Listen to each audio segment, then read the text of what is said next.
I think it's finally time for a little update on the teardown of the Genesis. So far, we have the head off of the car, we have the timing chains off, we have the cams out, and we'll wait for the noise. I'm gonna be honest, taking off the oil pump was not really necessary. As you can see, I don't really have too much access, but it spins, and if I like jerk it, there's not like any noises. I think the bottom end is fine. These are the cylinder walls, and they all look pretty much like this one here. Slight scoring. I don't know if it's just it was burning hotter there, so there isn't any buildup, or what the deal is.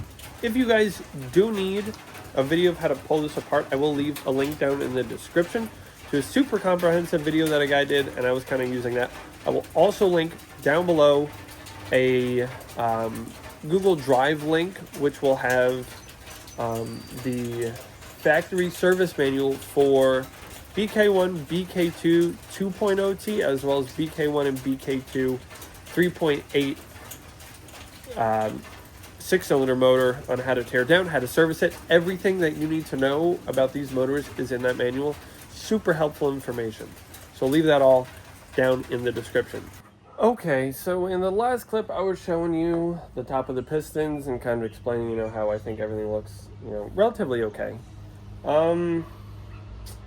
That's all a lie. So, well, of course there's a train coming. And let me kind of show you a breakdown of why this motor's pretty much toast. So to start off, right here, there's quite a bit of scoring and like these weird etching marks. All of these have scoring of some kind, This isn't too bad, but it's got two pretty deep ones that my fingernail catches on. Then, if we come over here, this is where things get really weird, is you see here, of course, there's another train. But the cam has actually eaten away at the side of the block. Don't know how that happened. All right, so I'm also gonna show you, since I'm not saving this motor, I don't need to really care about it anymore. I'm gonna show you, I don't really care where these valve caps, or these, not the valves, valve caps. I don't care if they fall out. What's going on down here. But as you can see, that valve looks bad, and that valve looks pretty bad. And they're also just super gummed up with carbon and everything. The mating surface itself is relatively okay. Oh, there's a spider living in that hole. Hey, buddy. You're definitely dead now because you decided to move around. But there's just like a lot. Fun. There's a lot of issues here. Then if we come over to the cams, front of this one, something happened here. Don't know what's up with that. And then if we look at the lobes themselves, I'll try and get this in focus. But you see how there's like pitting on the lobe? That should not be like that.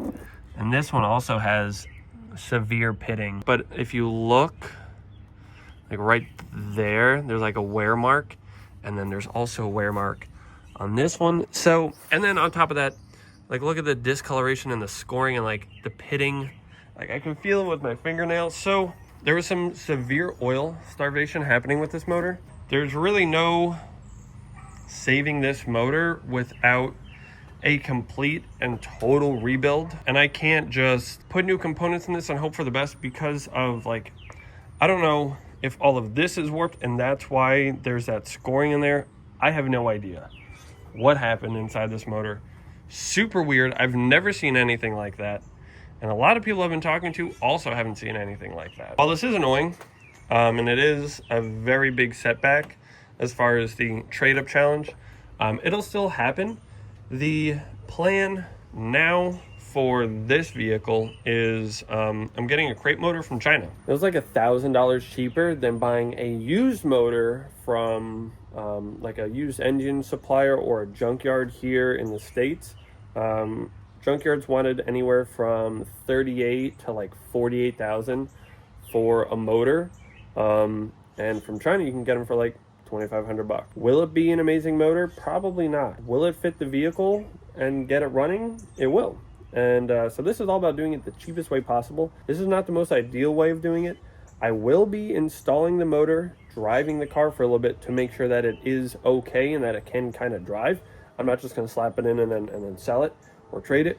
That's not how I'm going to do this. Bring you guys inside now and show you what I was looking at when I was looking at these motors and how you guys can get one for yourself.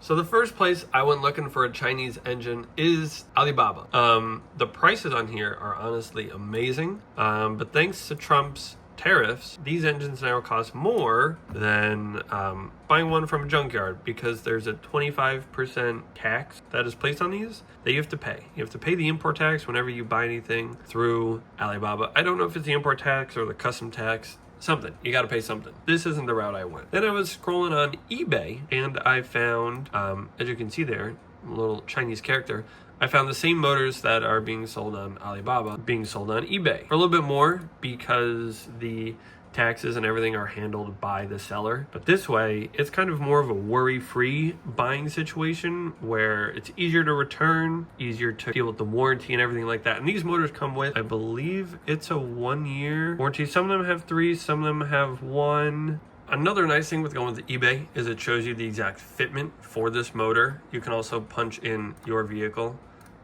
Let's just select it. It says fits, all right? So there's a little bit more peace of mind here. Whereas when you're buying here, you just kind of have to go off reference pictures. You're vetting these motors. So I will see you guys in a month from now on this project when the motor arrives and I can begin swapping them out. As always, guys, if you do enjoy the videos, please be sure to like, subscribe, and leave a comment what your thoughts are on these Chinese crate motors and if you have any experience with them.